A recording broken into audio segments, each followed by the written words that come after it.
Hello everyone, I am Shaista Ansari and this is question number 4 of exercise 3.1 and this is class 8 maths. So in this question we have to given examine the table. Each figure is divided into triangles and the sum of the angles deduced from that. तो यहाँ पर हमें कुछ figures given है and उसके अंदर जितने triangles draw हो रहे हैं वो इसमें दिखाए गए हैं एंड ऑल्सो इसमें नंबर ऑफ साइड्स भी लिखा हुआ है। तो इसमें हमें ऑल फिगर्स के एंगल का सम बताना है कि इन ऑल फिगर्स के एंगल का जो सम होगा वो कितना होगा।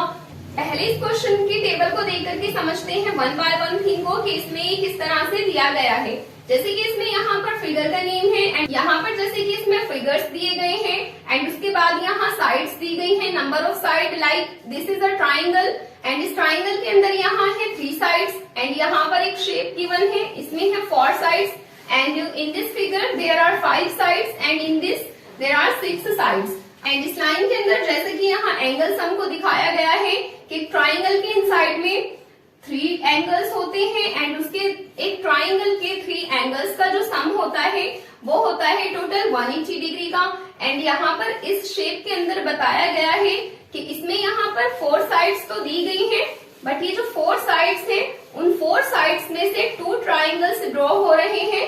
फर्स्ट ट्राइंगल है इसका ये वाला ट्राइंगल एंड जो सेकंड ट्राइंगल है इसका वो है ये वाला ट्राइंगल। तो इसके अंदर यहाँ पर 2 ट्राइंगल्स ड्रॉ हो रहे हैं एंड अब जो इसमें 2 ट्राइंगल्स ड्रॉ हो रहे हैं तो जब हमें मालूम है कि एक ट्राइंगल के इनसाइड के जो एंगल्स का सम होता है वो 180 डिग्री का होता है, तो यहाँ पर ये जो 2 एंगल्स का दिया गया है तो 2 से मल्टीप्लाई 180 डिग्री को कर देंगे तो हमें इस शेप के एंगल्स का सम मिल जाएगा। एंड सिमिलरली वैसे ही यहाँ पर ये जो बताया गया है 4 - 2 × 180 तो इसी का एक मेथड ये भी होता है एंगल सम फाइंड आउट करने का कि जितनी टोटल साइड्स है किसी भी शेप की उसमें से 2 को सब्ट्रैक्ट करके एंड देन उसको 180 डिग्री से अगर मल्टीप्लाई कर दिया जाए तो यहाँ से भी हम इसके एंगल्स का सम फाइंड आउट कर सकते हैं। एंड ऑल्सो थर्ड फिगर में दिखाया गया है कि यहाँ पर इस शेप के अंदर टोटल 5 साइड्स गिवन है एंड इन 5 साइड्स में कितने ट्राइंगल्स फॉर्म हो रहे हैं तो इसमें this is triangle 1 and this is 2 and this is 3। तो so there are 3 triangles in this shape and इस शेप के अंदर जो 3 triangles given है तो हमें यहाँ पर 3 से मल्टीप्लाई 180 डिग्री को करना होगा बिकॉज 1 ट्राइंगल के एंगल्स का जो सम होता है वो 180 डिग्री होता है। दैट्स मीन अगर हम इस 3 से 180 डिग्री को मल्टीप्लाई कर दें तो हमें यहाँ से इस शेप के इन ऑल इंटीरियर एंगल्स का सम मिल जाएगा। सिमिलरली वैसे ही इसमें यहाँ पर दिखाया गया है कि टोटल इस शेप की 5 साइड्स हैं एंड 5 में से 2 को अगर हम माइनस करके देन 180 डिग्री से मल्टीप्लाई कर दें तो भी हमें इसके ऑल एंगल्स का सम मिल जाएगा। एंड उसके बाद यहाँ पर जो फोर्थ फिगर है उसमें है टोटल 6 साइड्स एंड इसकी जो ये 6 साइड्स हैं उसके अंदर कितने ट्राइंगल्स फॉर्म हो रहे हैं। This is triangle number 1, 2, 3 and 4। So there are 4 triangles in this figure। इस फिगर के अंदर यहाँ पर 4 triangles ड्रॉ हो रहे हैं एंड यहाँ पर ये जो 4 triangles ड्रॉ हो रहे हैं उसमें इसके एंगल्स का टोटल सम किस तरह से फाइंड आउट किया जाएगा। या तो हम इसमें डायरेक्टली 4 से 180 डिग्री को मल्टीप्लाई कर दें तो हमें इसके एंगल्स का सम मिल जाएगा एंड या फिर इसमें जो टोटल नंबर ऑफ साइड्स हैं उसमें से 2 को सब्ट्रैक्ट करने के बाद 180 डिग्री से देन मल्टीप्लाई कर दें तो हमें इसके ऑल एंगल्स का सम मिल जाएगा। यहाँ पर हमें ऑलरेडी ट्राइंगल में गिवन है कि एक ट्राइंगल के ऑल इंटीरियर एंगल्स का जो सम होता है वो 180 डिग्री का होता है तो ये 180 डिग्री ही रहेगा। एंड अगर हम इसकी बात करें तो इसको हम जब 2 से 180 को मल्टीप्लाई करेंगे तो ये बन जाएगा 360 डिग्री। एंड अगर हम इस शेप की बात करें तो यहाँ पर इसको 3 से जब 180 डिग्री को मल्टीप्लाई करेंगे तो 30 विल बी 0 एंड 18 3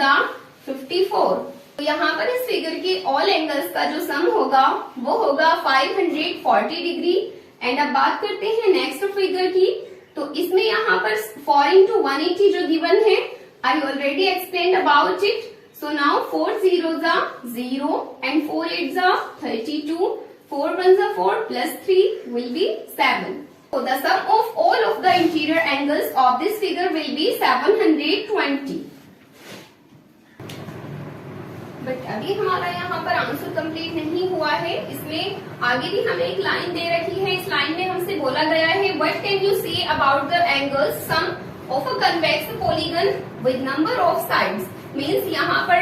कुछ नंबर ऑफ साइड्स दे रखे हैं एक कन्वेक्स पॉलीगन के, एंड अब हमें यहाँ पर बताना होगा, इसी मेथड से हमें ये चेकआउट करके बताना होगा कि इसमें अगर इतनी साइड्स का कोई भी कन्वेक्स पॉलीगन बना हुआ है तो उसमें उसके ऑल इंटीरियर एंगल्स का सम कितना होगा। तो जैसे कि यहाँ पर है 7, ऊपर जो हमें ये फिगर दिखाई गई थी उसमें तो हमें क्लियर ट्राइंगल्स बना करके दिखा दिया था, तो डायरेक्ट हम ट्राइंगल्स को काउंट करके उसको मल्टीप्लाई कर सकते हैं, तब हमारा ये एंगल सम आ सकता है। बट अगर हमें ट्राइंगल्स बने हुए हमारे पास नहीं है एंड अगर हम इसमें फिगर बना करके उसमें से ट्राइंगल्स को ड्रॉ करेंगे तो बहुत ज्यादा टाइम यूज होगा। इसको जो हम सॉल्व करेंगे वो हम इस मेथड से करेंगे कि जो टोटल नंबर ऑफ साइड्स है लाइक 7 है ये, तो उसमें से 2 को अगर हम सब्ट्रैक्ट कर दें एंड देन उसको मल्टीप्लाई 180 से करें तो यहाँ पर हमारे पास ऑल एंगल्स का सम आ सकता है। लाइक यहाँ पर 7 - 2 है तो 7 में से 2 जाएगा तो यहाँ बचेगा 5 एंड उसको जब मल्टीप्लाई करेंगे 180 डिग्री से तो यहाँ पर हमारे पास आएगा 18 5 90 and 0 will be as it is. And similarly वैसे ही इस बी पार्ट में करेंगे। यहाँ पर हमारे पास नंबर ऑफ साइड्स गिवन है 8, तो 8 में से पहले सब्ट्रैक्ट करेंगे 2 को एंड देन मल्टीप्लाई करेंगे 180 डिग्री से, तो यहाँ पर भी हमें इसके ऑल एंगल्स का सम मिल जाएगा। सो 8 - 2 will be 6 and 6 into 180 degree, and when we divide here this 6 by this 180, then we find here 18 6 are 108 and 0 will be as it is here, so this will be 1080 degree.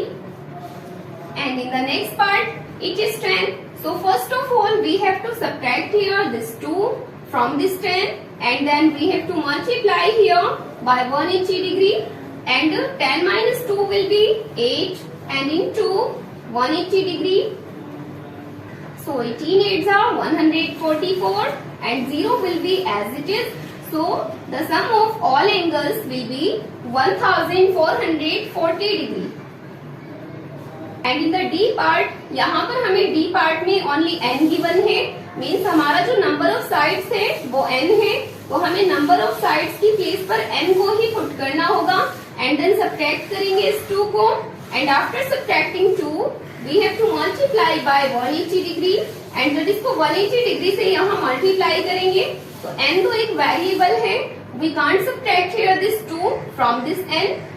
तो n की place पर यहाँ कोई भी number आ सकता है because variable की value कुछ भी हो सकती है, तो इसलिए उसको हम ऐसे ही लीव कर देंगे। So this was the answer of this question and now let's come to the next question.